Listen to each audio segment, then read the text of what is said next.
My name is Will Peak. Welcome to my Woodwind shop.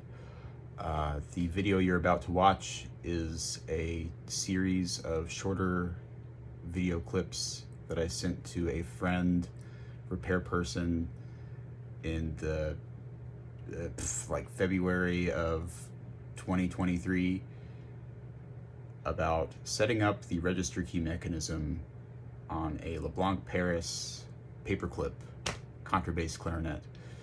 And I was going through my phone to see if I could delete some videos to free up some space, and I found those clips and I rewatched them, and even though I made them, pertaining to a specific discussion and answering some specific questions at times, I thought they were pretty universally applicable, and maybe I should just smush them together in iMovie and post them on YouTube. So that's what I'm doing. I hope people find them useful. The Leblanc Paperclip Contras are a challenge to repair and set up in many ways, but they can be very rewarding to get right. They have many positive attributes, despite being extraordinary challenges in many respects. So anyway, good luck with those Leblanc Contras, and I hope this video is useful. I'd love to make a more thorough deep dive about the Leblanc Paperclip Contras as a whole. Alas, here are some shorter clips with just a few helpful tips about setting up the register mechanism. Good luck.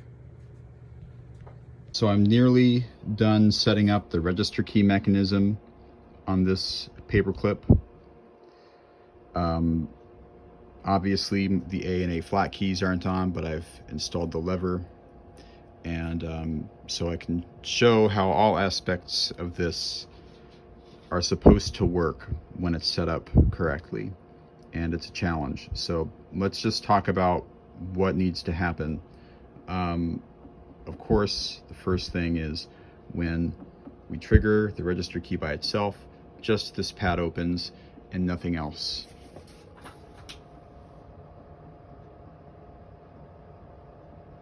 Don't mind this piece of material just tucked under there. There's a reason for that I'll show. But so that's first priority, maybe, I don't know, when I'm evaluating the mechanism, that is. So now I'm triggering what the low G, middle D key will trigger when the bottom joint is assembled, and just this opens, and again, not that key and not that key. And lastly, when the A key is triggered and we're fingering the throat tone B flat, which I'm simulating by putting the wedge there because I need one hand to film. This opens. These do not. So in the next video, because Facebook wants kind of short videos to send in Messenger, I'll show you some other things to consider when you're getting this done. Let's see if I can explain some further intricacies of how this should be set up. Firstly, or the first thing I can think of, is there needs to be some play between the end of the main register key touch and this arm, which wraps around and is one of the two arms responsible for holding the throat tone B flat closed, here and here. You'll see why I've got that material there. I'm going to show you something. But the point is, that when either of these two arms is triggered, this pad is held firmly closed, right? So that was the register key, and this is the A linkage, and that pad just does not budge. When I remove this material, when I trigger A, that pad twitches open, and it should only open when this and the register key together are open. That much is probably clear, and I cannot show that with just one hand at the moment, but you get what I mean, I hope. So I'm going to put that little piece of material back and show you some other things about how this register functions when it is adjusted correctly. Here's something that I feel like I have to relearn every time I set one of these up, which is the importance of getting the right thickness of material on this lower register key arm. And it mainly matters in relation to this lower arm here. A similar theme going on here as to here, where we've got two arms here responsible for both individually being able to hold this pad closed unless both are triggered. Both of these have a similar function like that. However, I want to focus on this lower arm here, which wraps around and connects to the throat tone B flat that we were talking about earlier. It's that one that I have that little piece of material wedged under. And this is kind of a tricky adjustment because we need firm contact at both locations. This needs to firmly hold this pad closed, firmly. And it needs to be making pretty much equally firm contact here.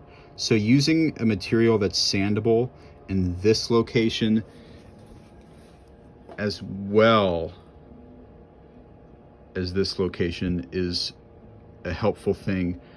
But selecting a material that is an appropriate thickness from the beginning, purely in relationship to the throat tone B flat mechanism, is going to help you a lot. It's going to save you a lot of trouble. And the reason that this needs to be the way it is because when we trigger the low G slash middle D key, but when we're using it as low G and not pressing the register key at the same time, it's actually not super visually apparent because this isn't sprung. So when we trigger it, when we trigger G, this actually deactivates. This arm deactivates even though it doesn't move unless I press it, because there's no spring on that key directly. The sole responsibility is now transferred to the lower arm. And if we don't have that thickness correct, then this lower register key will open even a little bit every time we play low G and below, and we can't have that. So, see what else I can think of here. Of course, making sure that there's no binding anywhere in any of these mechanisms is really important. And sometimes there are areas where things are getting caught up that you don't even realize, like these really short arms here that link together can be pretty tedious. Generally, I feel like it makes sense to use a pretty thin and firm material there. I've got really thin tech cork, and I just made sure that the surfaces that contact them are very smooth, don't have burrs, and they're not going to grind that material down over time. Something on this particular one that was problematic was that this arm here, that short guy, was actually, the very tip of this key arm was making contact with this area here and not getting all the way to the flat face of the key arm that it works with there. So I had to get my file out, a little fine flat needle file, and round the tip off there and made sure that we had clearance. And that's of course important with all of these. Teflon is your friend if you can glue it really well. Just any place where we can make friction less is a good thing. It sucks also that on this particular Contra, previous repair person bent a bunch of things. You can see plier marks, a lot of areas, and so it's really a little bit more difficult when stuff has been bent around, because I've found anyway, with the small handful of these that I've worked on so far, that if you can keep the original geometry decent, it makes life a little easier. Even though I think I already touched on a couple issues that you're probably having, I wanted to make one more video just more succinctly addressing exactly what you asked about, and that is when low G is played, which I'm effectively doing by triggering this arm here. Probably that register key opens, I think.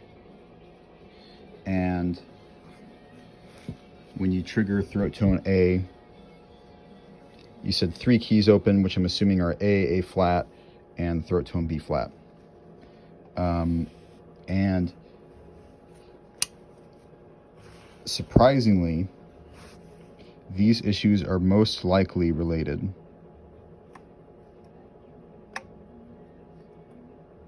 So, this troublesome key arm is, I think, the culprit of all of your problems right now. It needs to be making firm contact with this register key and this bar for the B flat arm.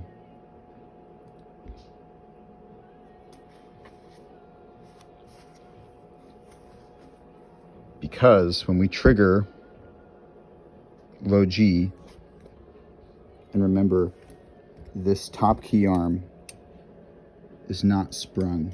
I'm trying to show you best I can with one hand here, but that's not sprung. It just kind of flops around when that's triggered. So that relationship isn't always immediately apparent, and that can be tricky. But when that's triggered, this is no longer holding the register key closed. This is solely responsible for it, but it's still totally responsible for holding this closed. So this has 2 extremely important jobs that it needs to do perfectly.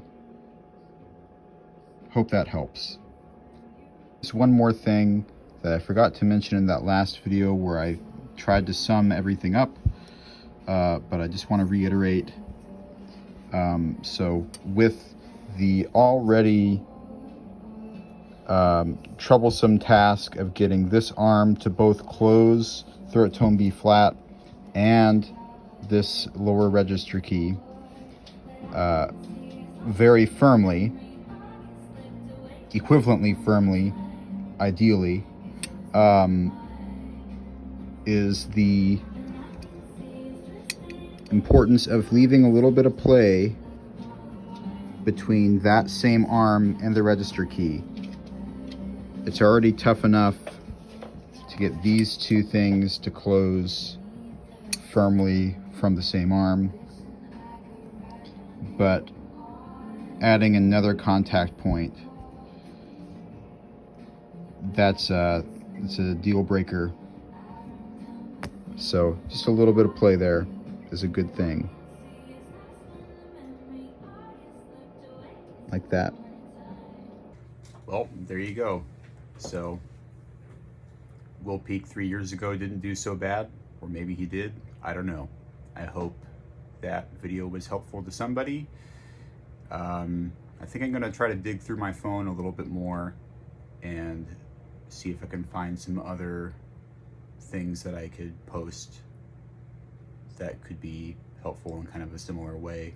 Maybe make a smartphone archive series, because that took very little time, and yeah, it was just really easy. So anyway, bye for now, or forever, who knows.